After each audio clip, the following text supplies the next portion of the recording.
Welcome back to the Gardening with Joy and Holly radio show. Moments away, author Emily Murphy. But first, do you want to have healthier plants and it doesn't smell? Are you worried about your plant growth? Provide your plants with what they need to grow to their potential. Simple Grow offers 100% organic worm castings at simplegrow.com. Unlike any other unlike any other worm casting products, when you order from Simple Grow, you're getting 100% worm casting, not filler plus castings. Promote ideal soil structure and aeration with Simple Grow's all-natural and odor-free worm castings. There's only one ingredient, worm castings. No chemicals or additives will seep into your food, and it doesn't smell like other fertilizers, so it's good for indoor and outdoor use. You can buy the bag, bundle, ton, or truckload. Check out what you can find at Simple Grow. It's 100% worm castings, what they can do for your plants, and order today at simplegrow.com. Simplegrow.com, 100% worm castings. Well, Holly, let's go to the Proclamation Hotline, brought to you by Proclamation Goods, and bring in our guest for this week. Emily Murphy is a writer, expert, regenerative organic gardener, designer, educator, and photographer trained in ethnobotany and environmental science. She is the author of Grow What You Love and Grow Now and is a native of California. Welcome to the program, Emily. Hi, thanks so much for having me. Well, thank you for joining us on the program and taking time out of your day, not only educate Holly and myself, but all of our listeners across the country. Yeah, so I'm really happy to be here and chat about this book, and there's so much to talk about. Tell me again where you want to start. Okay, well, let's do with this. Let's start with this. What are some good, realistic ways people can build their soil? Because everybody can go to the garden center and buy compost, but we don't always know what we're getting. But if we can make as much as we can at home, that would be better. How do we do that? Yeah, that's a really great question, and what a great point too, that when you're buying soil or compost or some type of planting mix at the garden center, you're not exactly sure, at least most of the time, what you're getting, and it takes some trial and error there to get that right. And the best solution, if it's possible, is to either make your own or find it locally sourced. Maybe you have a compost hub, or maybe you can compost with friends if it seems like an overwhelming project. But the role of compost is so important. And again, not all compost is alike, and it's one of those tools that we use to build soil in the sense that we're feeding soil, and we can begin that process from the very start. So for instance, I moved a year ago to a new home, and there was no garden. It was an abandoned lawn / weed field with rock hard concrete soil, basically. And one of the first things I did was I built some veggie boxes. We have a lot of gophers, and I built veggie boxes, lined them with harbor cloth, just in case there are voles coming along as well. Harbor cloth has those smaller openings. And instead of importing soil from elsewhere or relying on bagged compost, which is fine if there's not another solution. But instead of doing that, I decided I would use the regenerative principle or no-dig principle you can find in Grow Now and actually compost in place. And so what I did in my raised beds was I built compost piles. I put down a layer of sticks and twigs, which is the woody brown materials. I put down a layer of greens, and then browns on top, and then greens, and then browns, and so on. And then on top, I did put finished compost, and because we had just moved, I didn't have any made here. But I'm really lucky that just down the road is a local compost facility, literally a mile away. And so lucky for me, they had organic compost, and that's what I put on the top and planted immediately. And I was able to plant intensively, and within 4 months, I had, from March of last year to the middle of summer, if anyone looks at my Instagram, you'll see that the garden was flourishing very quickly. And so that was one way that I was able to start my garden right away, composting in place. And of course, there's other ways to use compost if you're planting in the ground to help foster and cultivate existing soil. And that's something we can talk about too. It's such an important topic, and it's where every good garden really gets its start. Now, the composting in place, I know some people are thinking, but won't that rob the plants of the nutrients because everything's breaking down underneath that layer of finished compost? That's not necessarily the case, correct? Right. That's not necessarily the case. Now, that would be the case if you or whomever was making the compost pile put in an inordinate amount of brown material that was high in carbon, and then microbes then run out of nitrogen sources in that compost making pile. And the benefit of adding compost to the top, so layering in the 2-to-1 ratio or 1-to-1, depending upon your materials. And again, all that's in Grow Now. And then finishing with a top layer of, or adding a layer of finished compost on the top really is like the cherry on top, the icing on the cake. And microbes get to work. And really, it's not a recipe like your mother's chocolate chip cookies. It's more like a recipe to make this sort of compost pile. It's more like the mix and match soup you might make from the garden, a little of this and a little of that. Oh, and I have the basics of the soup, and voila, it works. And really, with this process, it's about trusting the process and knowing that that everything's trial and error. But this is a really good experiment, worth trying. Okay, great.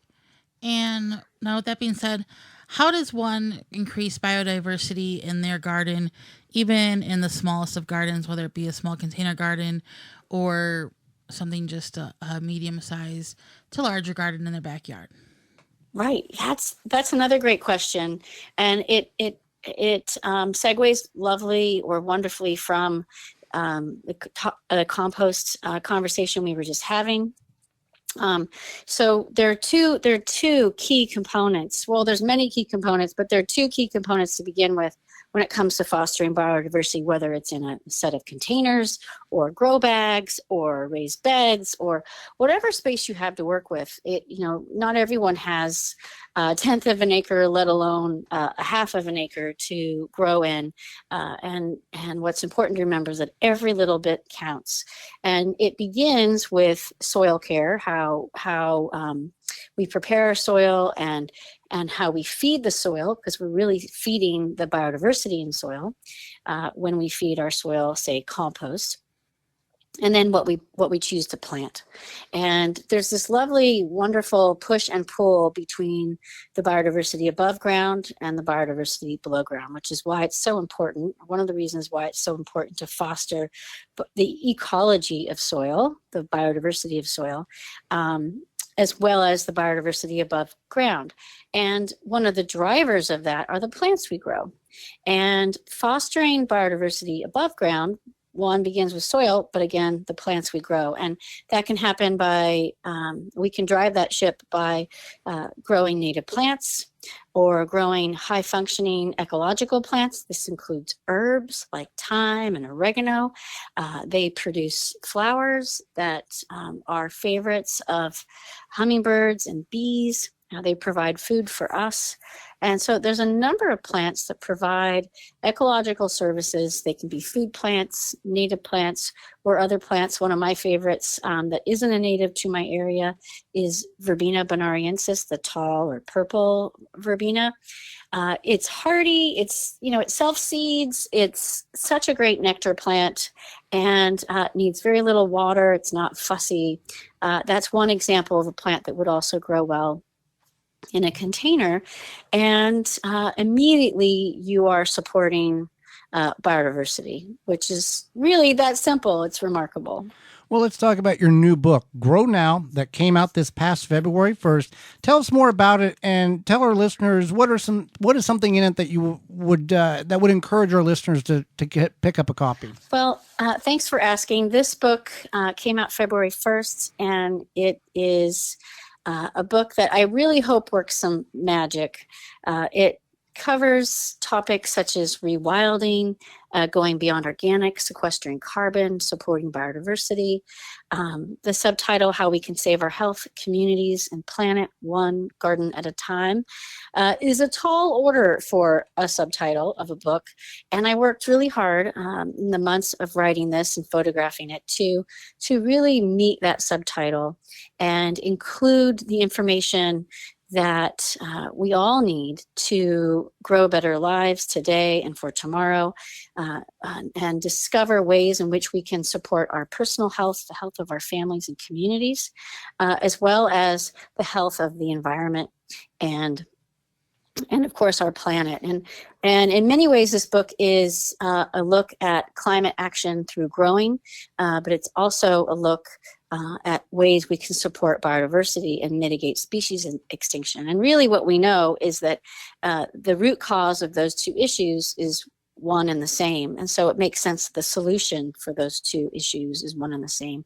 What happens to be also is that these solutions are both answers and antidotes to our own personal concerns. When we grow a garden, for instance, and get our hands in soil, it releases serotonin in the body. It makes us feel happy, and it decreases stress, increases concentration. There are studies that show that kids who, children and people, anyone of any age, but kids in particular, if they have an opportunity to work in the garden or work in a school garden or play in a school garden or another type of garden, again, it increases their concentration and really gives them an opportunity to discover themselves in nature. And that's a wonderful gift to give anyone. And we get those same benefits. And so I really pulled in information like this and created a guidebook for living as much as a guidebook for growing our gardens, from vegetable gardens to landscapes that could then provide habitat that connects living greenways and the greater environment. Great. So we are talking with Emily Murphy, writer, educator, organic gardener. Now, in your book, it says you encourage readers to think beyond organic. What do you mean by that, and how can they do so in their lives?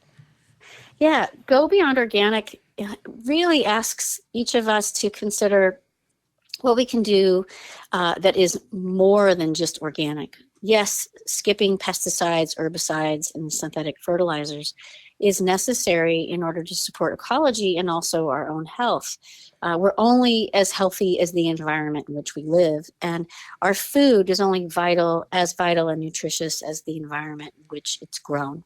And we can begin that process by growing organic and using organic practices to grow our food and our landscapes, the plants in our landscapes or in our containers.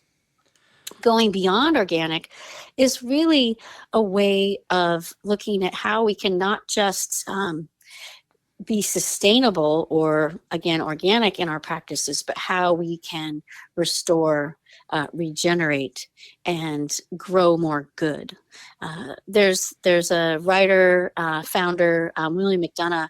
He's the writer, founder of Cradle to Cradle. And one of the things he says is, in society, we're asked to drive less, waste less, pollute less, which is basically asking us to do less bad. And inherently, he says that tells us that we are bad. But how about we turn that on its head? How about we ask how we can do more good? Which is where I got one of the chapter names in this book, Grow More Good. Doesn't that immediately make you feel better? For me, it's like, oh, okay. I can grow more good. And going beyond organic is really asking us to grow more good and to think about our gardens as these places of hope in action.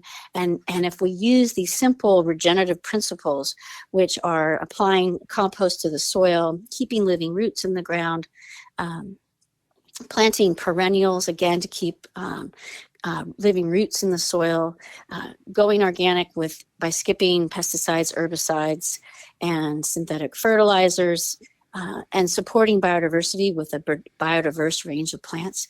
That's all a really great start for going beyond organic, and it's really that simple, and it's incredibly effective. Yeah, absolutely.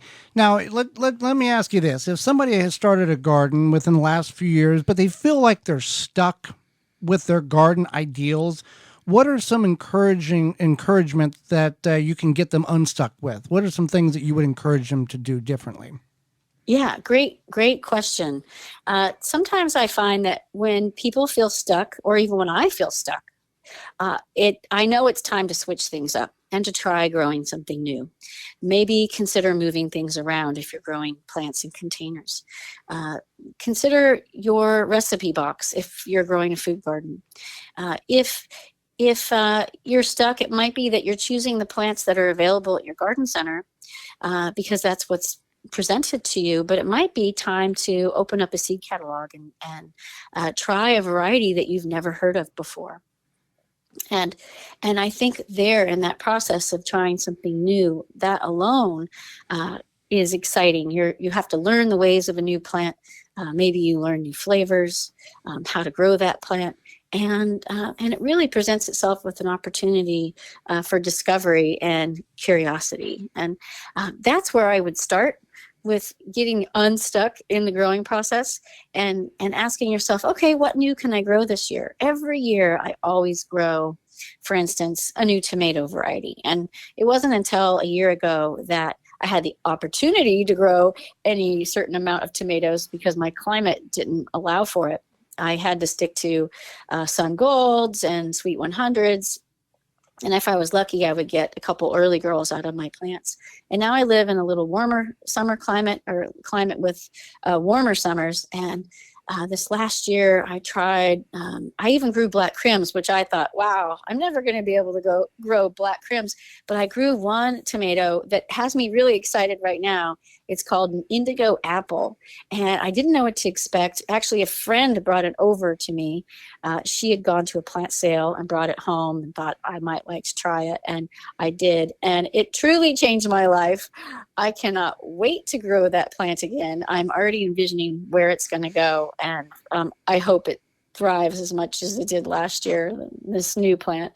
And so that might be what it is. It might just be trying something new. Fantastic. Well, we've really enjoyed having you on the program and the information that you provided for us. How can people find out more about you? Yes, so you can find me at Pass the Pistil. It's PISTIL, as in part of a flower.